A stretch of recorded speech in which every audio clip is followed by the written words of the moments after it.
Owen Paterson has resigned as an MP and spoken out against the cruel world of politics, just one day after Parliament voted to lift his 6-week suspension. Mr. Paterson, MP for North Shropshire, earlier vigorously defended himself in the face of criticism of the vote in the House of Commons, which saw MPs back a Tory amendment calling for a review of Mr. Paterson's case, by 250 votes to 232. In a statement issued subsequently to explain his decision, the 65-year-old said, "I will remain a public servant but outside the cruel world of politics." Mr. Paterson was last week found by the Cross-Party Standards Committee to have committed an egregious breach of lobbying rules on behalf of 2 companies for which he was acting as a paid consultant, Randox and Lindt Country Foods. Had the suspension been enforced, he could have faced recall proceedings which may in turn have triggered a by-election. In his statement he said, "The last 2 years have been an indescribable nightmare for my family and me.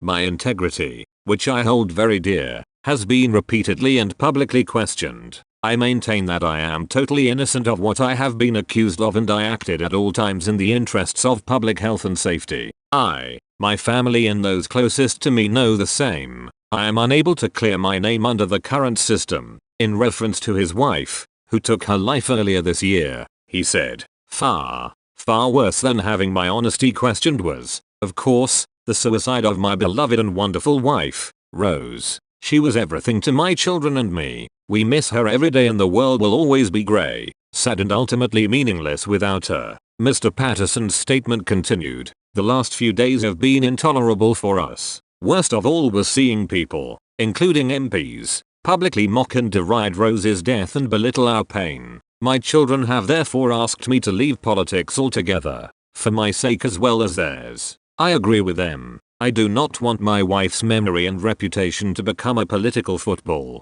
Above all, I always put my family first," he concluded. "This is a painful decision but I believe the right one. I have loved being the MP for North Shropshire and have considered it a privilege to have been elected to serve my constituents for 24 years. I would like to thank my staff who have worked for me so loyally over many years. I also want to thank those who have stood by me so staunchly. I wish them all the best in that difficult but vital job of being a member of Parliament. I will remain a public servant but outside the cruel world of politics. I intend to devote myself to public service in whatever ways I can but especially in the world of suicide prevention. At this incredibly difficult time for my family, we ask that the media respects our privacy and lets us grieve my beloved Rose, the best person I ever met. At this incredibly difficult time for my family, we ask that the media respects our privacy and lets us grieve my beloved Rose, the best person I ever met." Mr. Johnson had supported an attempt by Mr. Paterson's allies to review the sanction until opposition parties refused to take part in a corrupt Tory-led committee tasked with the review.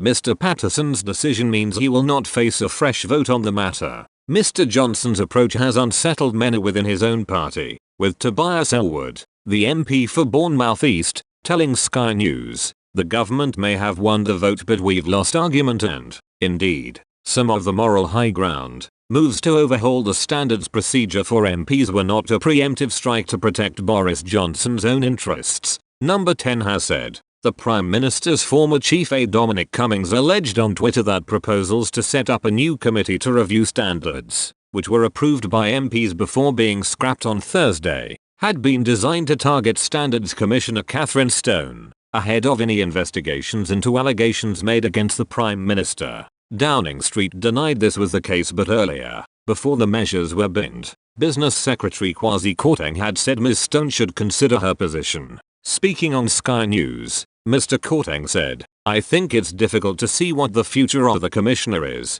given the fact that we're reviewing the process, and we're overturning and trying to reform this whole process. But it's up to the Commissioner to decide her position." Labour leader Sir Keir Starmer criticised what he described as corruption in an op-ed in Thursday's Guardian. Many Conservative MPs are also understood to have been deeply concerned by the vote, with one telling Daily Express it cut across the concept of the separation of powers between the legislature and the executive.